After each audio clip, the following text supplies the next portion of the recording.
Hi, my name is Sam Frampton and I'm a PhD researcher at the University of Leicester. I study new ways in which we can build and design satellites in order to go out there and explore the solar system. And when I was a kid, I wasn't exactly sure about what I wanted to do. I was interested in science and I was interested in space, so eventually I decided to go and study physics at university. And while I was there, I started seeing interviews with astronauts who had been to the International Space Station. And what it made me realise is that space engineering is a real job, and it's a real job you can do here in the UK. So eventually I moved on to study space engineering and now my PhD. And going through that route has actually allowed me to meet some of the astronauts who'd been to the ISS. So as I said, I'm based here in Leicester, where we have the National Space Centre, and soon we will also have Space Park Leicester, which is where engineers and academics will come together to help design, build and plan future space missions. But space isn't just happening here in Leicester, it's happening across the UK, and soon we'll actually be able to launch satellites from the UK ourselves. Although the UK has been building satellites for years, no rocket has ever launched to orbit from UK soil before. Most of the satellites we design and build are launched from French Guiana in South America.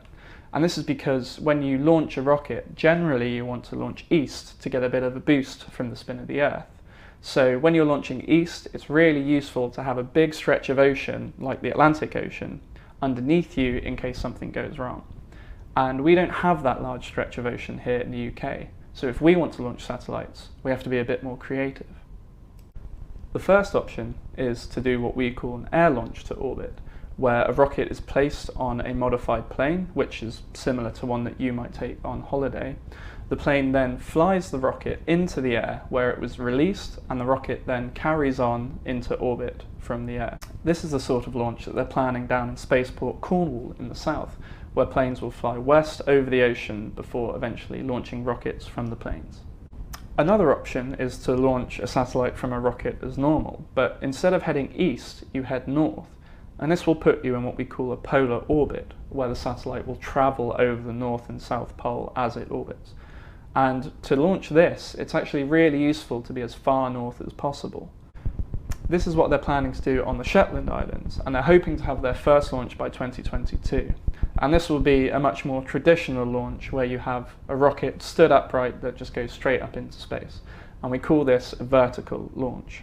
Scientists and engineers from the UK have been contributing to space for years, but right now is actually a really interesting time to get involved. The UK government are hoping that by 2030 the UK will contribute 10% of the global space economy, and hopefully soon we'll be able to see launches a little closer to home.